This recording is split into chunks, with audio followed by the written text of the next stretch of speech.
look at me. How do you like your village? It's your village too. It's so nice. What's nice about it? Even the water, The water and what the else? jungle. The jungle. Okay, now you're going to see us playing cricket as well. Isn't that awesome?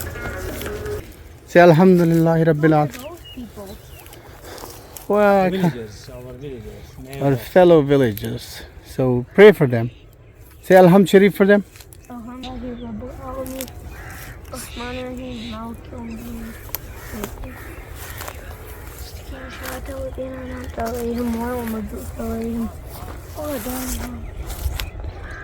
अच्छा, मेरा जो गांव है ना, ये कोई ऐवी सब पिंड नहीं है। ये एक्चुअली यहाँ पे लिटरेसी रेट बहुत हाई है। हर दूसरे घर में आपको मास्टर्स डिग्री होल्डर्स या तालीमी याफ्ता लोग मिलते हैं। यहाँ से फ़ौज के या आर्मी के बहुत बड़े बड़े जर्नल भी निकले हैं, यहाँ से इंजीनियर्स निकले हैं। मैं ख़ुद यहाँ का हूँ, मैं इंजीनियर हूँ और बाहर अमेरिका में हूँ।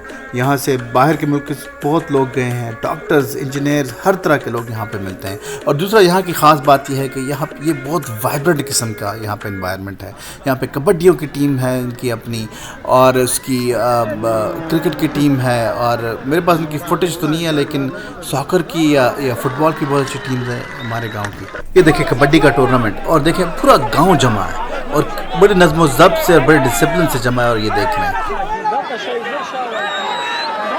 आप शोर सुने, सिर्फ पूरा गांव अपनी टीम के लिए चीयर कर रहा है।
ये गंदम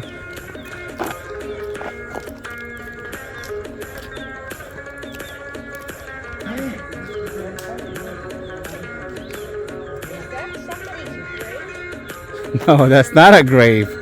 That's a water pump. So, Abdullah, okay, let me show you how it works. Come here. Pump ka makhar. This is how you do it. अब मेरा बेटा पंप को देखकर बहुत हैरान हो रहा था, हैंड पंप को देखकर, और पूछ रहा था कि ये क्या चीज़ है। तो मैंने कहा इधर आओ, मैं तुम्हें सिखाता हूँ कि ये क्या चीज़ है। मेरा बेटा न्यूयॉर्क में पैदा हुआ था ना, तो इसलिए ज़रा उसको समझने में, कुछ चीज़ों को समझने में थोड़ी देर लगेगी।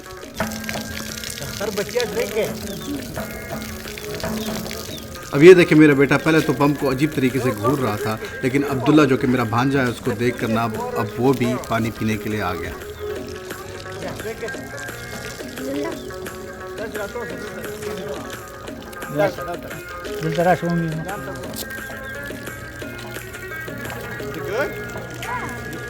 Now you do it so I can drink.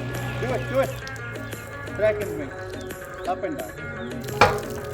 Yes.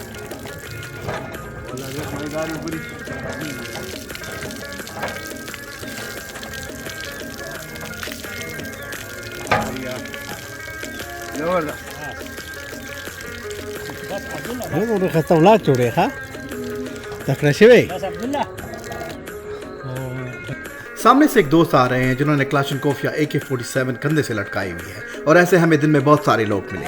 मेरे बेटे के इसके बारे में कई सवाल थे, तो मैंने उसको बताया कि पख्तून असला को लेकर घूमते हैं और एक तरह से ट्रेडिशन है। तो उसने कहा ओह अच्छा, तो पख्तून यहाँ के काउ बॉयज़ हैं। काउ बॉयज़ अमेरिका में टेक्सास में होते हैं और वो भी असला लेके घूमते रहते हैं। तो मुझे बड़ा पसंद आया काउ बॉय।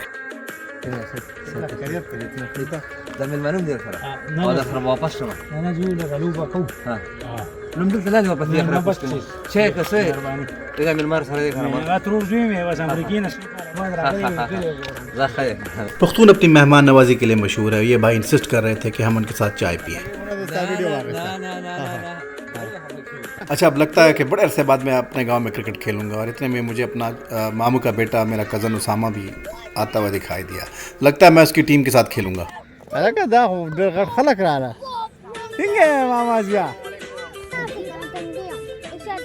अच्छा, मुझे उन्होंने ओपनिंग के लिए भेज दिया. मेरे साथ जो ओपनर लड़का गया था वो तो बहुत अच्छा खेल रहा था, बस मैं तो गुजारा ही कर रहा था. बॉल मुझे काफ़ी तेज़ लग रही थी क्योंकि बड़े ऐसे बात खेल रहा था.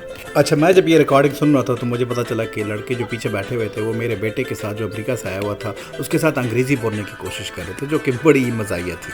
इसके अलावा कुछ मज़ाहिया बातें तो सिर्फ पठानों को ही समझ आ सकती थी, तो उसका तर्जुमा मुनासिब नहीं होगा मेरे लिए.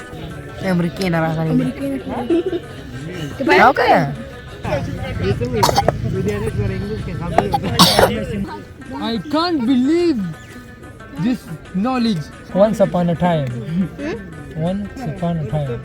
Messi catches up. Rat Kohli. More. Okay. Look at the English star